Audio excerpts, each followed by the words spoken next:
Hello, good morning sa ating lahat. So yun, samahan nyo kami hanggang sa dulo ng video. Kami, si Mr. and Mrs. G, magdadalawang taon ng kasal. Sa kahabaan ng suspension dahil sa mga bagyo, nagkaroon nga kami ng inspirasyon na gumawa ng content bilang mag-asawa. Kaya, welcome sa episode 1 ng journey namin towards becoming better. Together, gusto naming maging outlet ito, isang paraan para ma-express ang creativity namin, pero higit sa lahat, gusto naming i-document ang journey towards becoming better together. I'm sure kayo rin, single man, married, o anuman ang estado natin sa buhay, may deep desire tayo na patuloy na mag-grow at maging mas mabuting version ng sarili natin. Hindi para maging better than other couples, hindi para maging better than our neighbors, at lalong hindi para maging better than anyone else. Gusto lang namin maging better than our old selves. Pinagdiwan nga namin dito ang first anniversary namin bilang mag-asawa.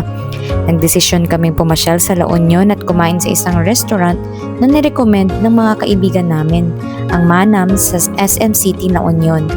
Sinalubong kami agad ng crew at prepare yung table for two. Nag-order kami ng small servings, good for one lang, ng chicken and pork adobo, tokwa and shiitake kare-kare, garlic rice, and crispy palabok. Hindi pa kami nag-lunch nito kaya talagang simot. Talaga namang magugustuhan ng mga trentahin yung lasa dahil hindi alat ang timpla.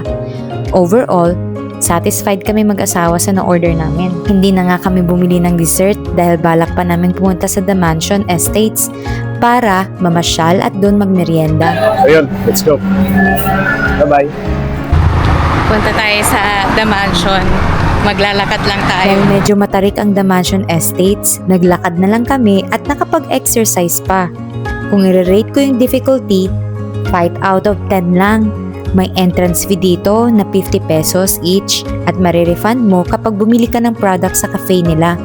Medyo madami nga namamasyal, nagmumuni-muni at nagre-relax dito. Masarap ngang mag-isip-isip habang tanaw mo ang kapatagan ng La Union. Nag-order lang kami ng isang slice ng red velvet at isang medium cup ng caramel coffee. Sinabayan na namin ang pagkikwentuhan kung kumusta kami individually sa isang taon ng pagsasama namin. Ang word na agreement ang tumatak sa amin kasi syempre kabaliktaran nun ay argument. Kung may argument, may division at kung may division, sira ang vision namin bilang isang pamilya.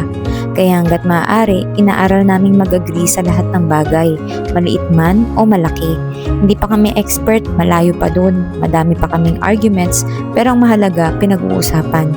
Dahil hindi na kami individual unit, iisa na kami, ang sakit ng isa ay di niya lang sakit, kundi sakit naming pamilya. Pero to be honest, may halo ring lungkot para sa akin ng celebration namin. Kasi may isang bagay akong visualize kung paano namin ito si-celebrate bilang mag-isawa, pero hindi pa siguro ito ang panahon. So ito ang episode 1 ng journey namin to becoming better together. Sana may natutunan kayo, samahan niyo kami at sama-sama tayong maging better together.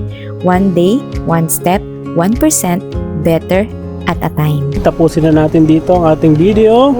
Maraming salamat po sa inyong pasubaybay hanggang sa matapos ang video.